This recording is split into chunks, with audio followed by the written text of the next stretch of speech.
ሰላም ሰላም ቤተሰብ እንዴት ናችሁ? እንኳን ወደ ስኪል አፕ ቴክ ቻናል በሰላም መጣችሁ። በዛሬው ቪዲዮአችን ደግሞ የምናየው ምንድነው ቴሌግራም አካውንታችን ሃክ ሆኗል ወይስ አልሆነም የሚለውን እንዴት አድርገን ቼክ እናድርግ የሚለውን ነው።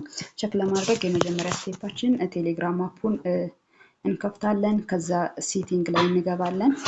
ሴቲንግ ከገባን በኋላ ፕራይቬሲ ኤንድ ሲኪዩሪቲ የሚለው ጋር እንገባለን።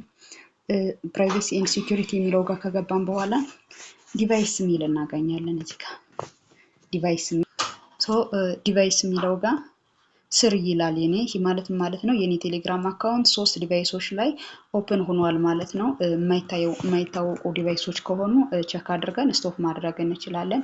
ቴክኖ ስፓርክ 14 ፕሮ ሚለው አሁን እየተጠቀምኩት ያለ ዲቫይስ ነው። ስለዚህ ምንም ችግር የለውም የራሴ ነው። ፕላስ ZTE ላንድ ኤስሪ እነዚህ ሊስት የተደረጉት አክቲቭ ሴሽን ተብለው ሌላ አሁንም ተጨማሪዎች ናቸው። እነዚህ ዲቫይሶች የኔ ስለሆኑ ስቶፕ አላደርገውም ማለት ነው።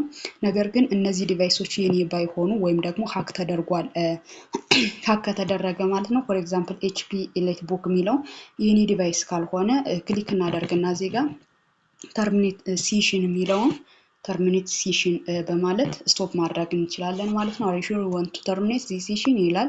ኦኬ ተርሚኔት ብለን እንላለን። አሁን አጠፋ ነው ማለት ነው። በዚህ መልክ ሃክ ሆኗል ወይስ አልሆነም የሚለውን ቼክ ማድረግ እንችላለን። እስካሁን አብራችሁ ስለቆያችሁ በጣም አመሰግናለሁ። መልካም ጊዜ። ሌላ ቲፖች እንዳያመልጧችሁ ሰብስክራይብ ማድረጋችሁን አትዘንጉ።